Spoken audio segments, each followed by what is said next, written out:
আসসালামু আলাইকুম।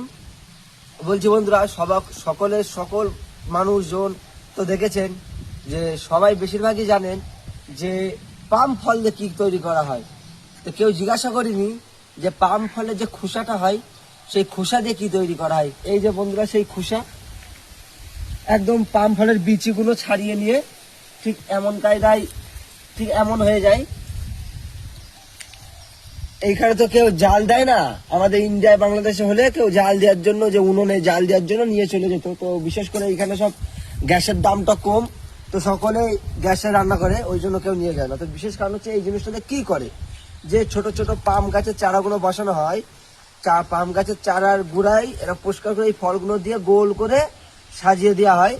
তো ওইটা দিলে কি হয়, এইটা এক ধরনের সার জাতীয় জিনিস। ওটা রাউন্ড ভাবে গোল করে দিয়ে ঠিক 4 থেকে 5 দিন যাবে, তারপরে এর এই যে খোসাটা আছে পাম ফলের যে খোসাটা, এই খোসাটার উপরে বীজ তেল দিয়ে দেবে, এটা একটা সার হয়ে ওই গাছের গোড়ায় কাজে লেগে যাবে। তো আসসালামু আলাইকুম।